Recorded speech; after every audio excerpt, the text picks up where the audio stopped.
Gledamo i dalje katedralu Notre Dame de Strasbourg. Ovo je naš dan broj 2 u Strasbourgu. Današnji cilj, zapravo sad u sljedećih sat vremena je cilj pogledati astronomski sat u katedrali. Predstava astronomskog sata počinje u 12:30. Karte se nažalost ne mogu kupiti online, nego moramo stajati u redu ispred katedrale i idemo se nadati najboljem da ćemo uspjeti doći na red. Zanimljivo je još, možda se i za 8 eura popeti na platformu južnjeg tornja, onog koga nema.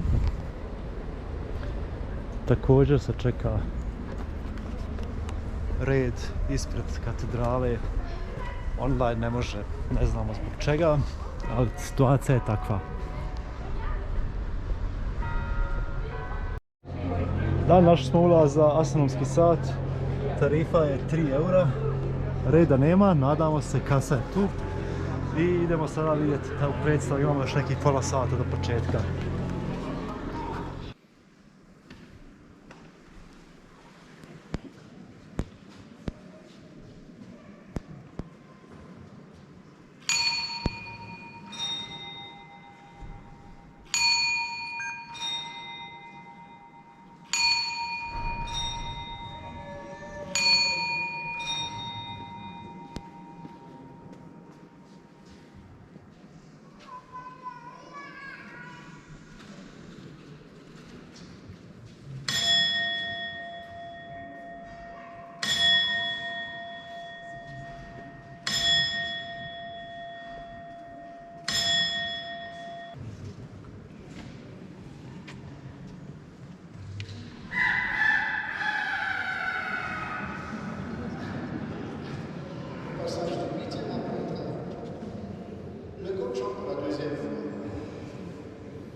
Dobro, to je bio posjet astronomskom satu. Predstava je trajala 5 minuta. Malo razočaravajući u mojim očima, ali svakako vrijedno pogledati.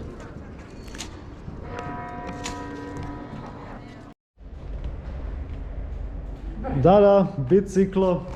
Tijana i ja smo uspjeli iznajmiti konačno biciklo u Strasbourgu. Nakon mukotrpne registracije, sada slijedi naša avantura biciklom kroz ulice Strasbourga. Euro po satu, navodno, pa ćemo sada malo i Strasbourg gledati sa perspektive bicikla. Raduješ li se? Da, vidjet ćemo. Idemo. Tu smo na biciklu. Idemo.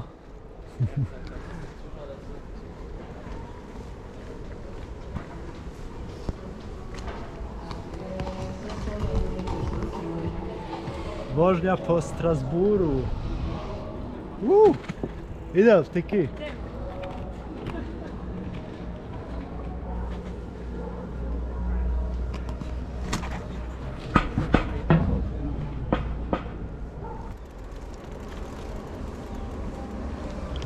Oh.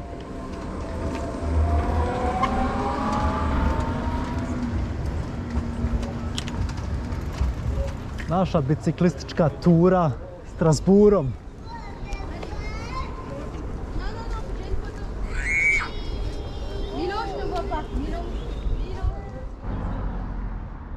Također jedno od znamenitosti Strasbura je ova crkva ispred nas, katedrala Svetog Pavla. Protestantska je i izgrađena je u neogotičkom stilu. Idemo baciti jedan pogled unutra.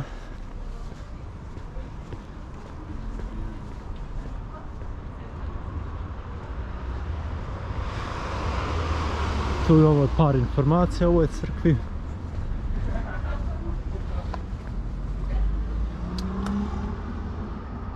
Da, dva tornja, 76 metara visine.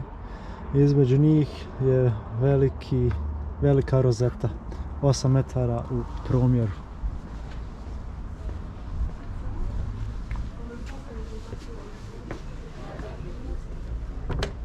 Izgleda da je zatvorena.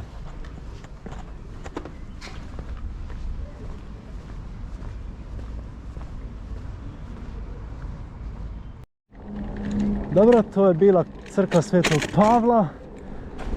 Naša tura biciklom se nastavlja dalje. Idemo prema Europskom parlamentu uz obale rijeke Illa. Trebali bi stići do njega uskoro kroz nekih 5 do 10 minuta.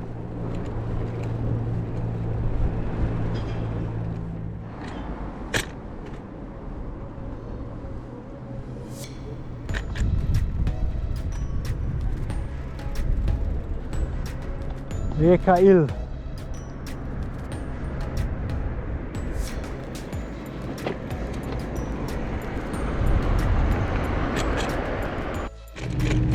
Približavamo se lagano Europskom parlamentu, to je ova građevina u staklima. Preko puta nje je i Europski sud za ljudska prava, vrlo poznati sud u Strasburu.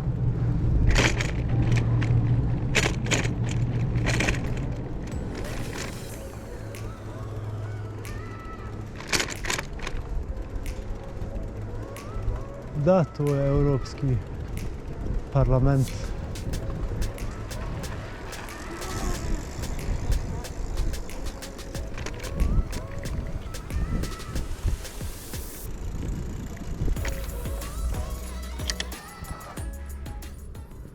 Tu se naša svakodnevnica odlučuje, nas u Europskoj uniji.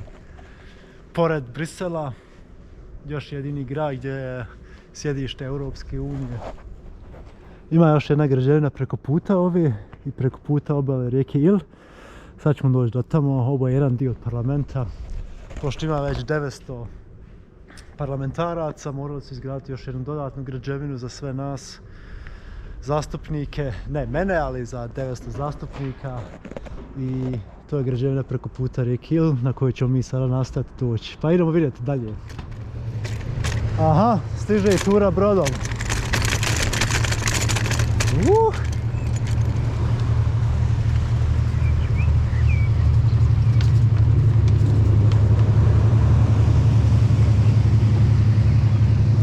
Dobro, idemo dalje i mi.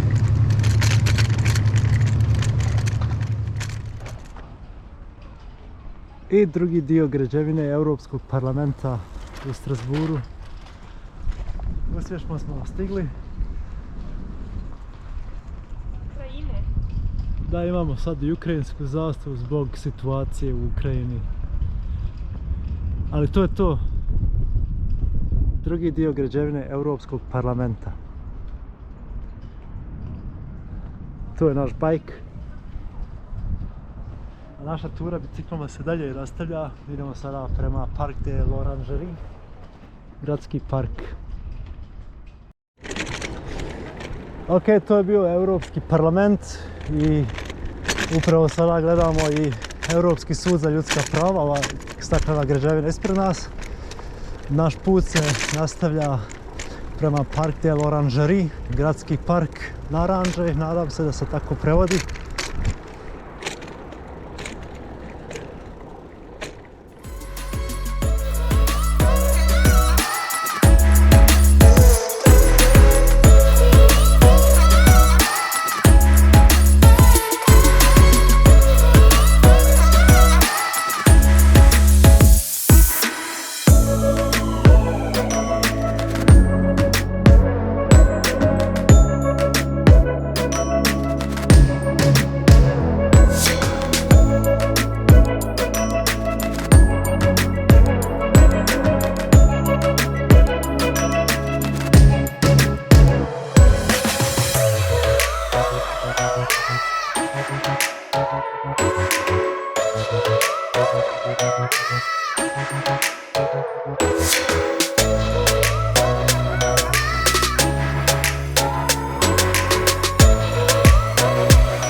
Stigli do Parc de l'Orangerie,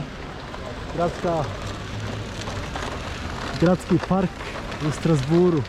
Prekrasan dan, puno ljudi sa familijom. Malo jezerca, te se mogu iznajmiti kanu. Može se voziti po jezercu, tamo u pozadini se vidi neki vodopad. Jedan jako lijep park, Parc de l'Orangerie u Strasburu.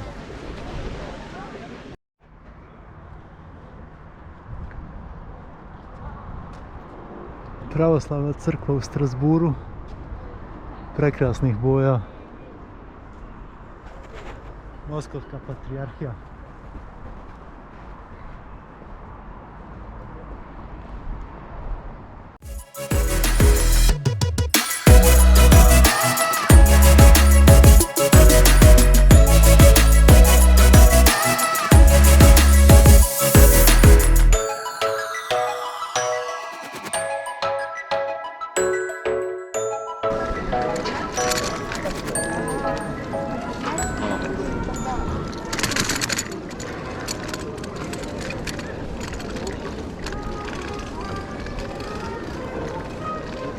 Park Klebea.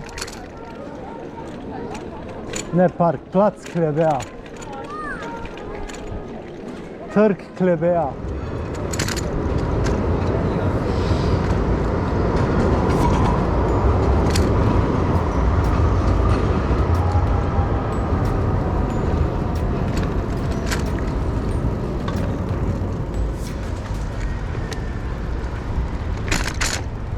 I to je glavni kolodvor, naša početna i završna stanica naše ture biciklističke kroz Strasbourg.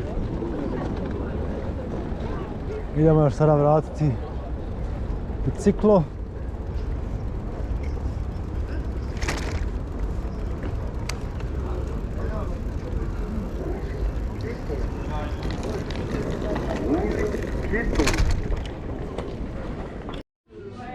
Vratili smo u Windstube, ne znamo što jedemo, ali je nešto tradicionalno elzaško sa Rieslingom.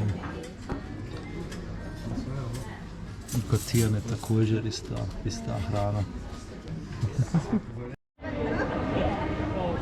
Naša zadnja noć u Strasburu, pogled na katedralu tokom noći. To je to, sutra imamo još dana.